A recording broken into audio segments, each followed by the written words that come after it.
and I highly recommend you follow along with your documentation open so you can read each of these and pause the video where necessary. So, data types are the first thing we're going to cover, and it's important to understand that the data that we use in a computer isn't all the same.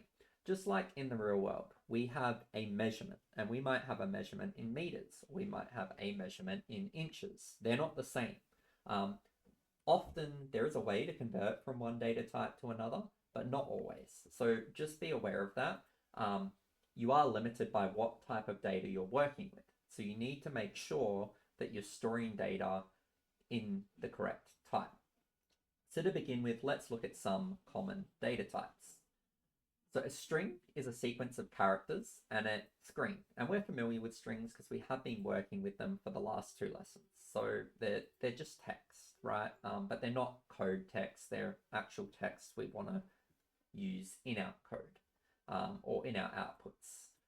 Next, we have an integer. So an integer is a whole base 10 number. So when I say base 10, it's just normal counting.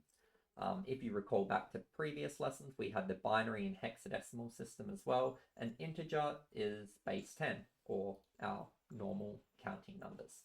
So it can't be a fractional number. So 10.5 would not be a valid integer. It needs to be a whole number. And we'll notice that this is orange in Tony. Different IDEs have different colors, and you can modify them and change them in the settings a lot of the time. But it's just handy because it helps you know what type of data you're working with. Next, we have a float. A float is like an integer, but it can hold a decimal place. So it's called a floating point number, and they're fractional numbers. So you can have 10.5, or for example, 12.345.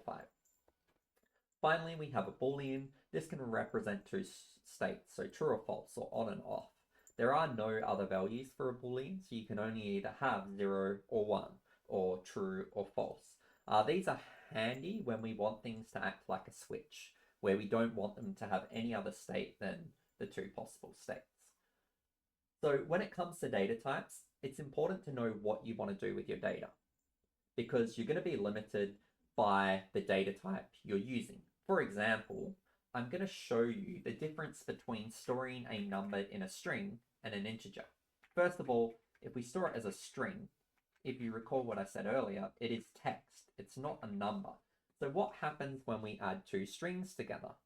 Well, we get the string followed by the next string. So if I said 6 is a string plus 6 is a string, if you guessed correctly, you'd have 6 followed by 6, which is the integer value 66, but we're not working with integers, we're working with strings, right?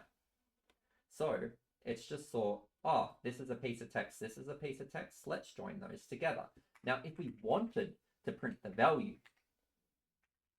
6 plus 6, the mathematical equation, we'd need to use integer values, like so. And you can see the first print function is returning 66, and the second one is returning 12. So our code can perform mathematical functions as long as we're providing it with the right data type. So if you've been following along with the document I provided, here I just note that this plus here is performing concatenation. It's joining this string to this string. But for this value here, it's actually adding these two integer values together. And that's because we're using an operator. So we have various different operators we can use in programming. Just like in mathematics, we can use arithmetic operators. But we can also use assignment operators. So these are assigning values to variables. For example, when we say name equals, our equals is an assignment operator. It's saying assign this value to something. And we'll go through other different types of operators later in this course. But right now, we're just focusing on arithmetic. So for arithmetic, we have 4 that we're going to learn about today: addition, subtraction, multiplication, and division. And you should have already covered these in math at a year 8 level. So how do we declare each of them? Well, we use plus for addition, the minus symbol for subtraction or the dash, the star symbol for multiplication, and the slash symbol for division. So what I'm going to get you to do is this code here in the document: a equals 12, b equals 4, print a times b. Just type that code in, pause the video, and test it. And I'm going to do the same and make sure you get the same result as me. So A equals 12, B equals 4, print A times B. And if you can't find the times on the keyboard, it's Shift and then the 8 key. I'm going to run this. And we get the value 48. That's because A's value is 12 multiplied by B's value, which is 4. And we know that 12 times 4 is 48. Now, let's see what happens when we change this integer value to a string.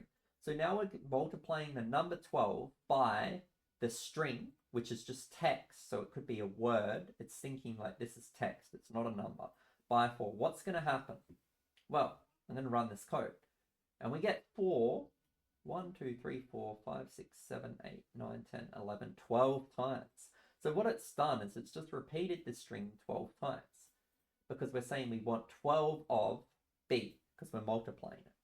So notice that if I use the wrong data type for something I intend to be an integer, I'm going to get an unexpected response. So it's really important that we are using the correct data types when we are writing our code. So with that said, you can move on to today's task and challenge task now.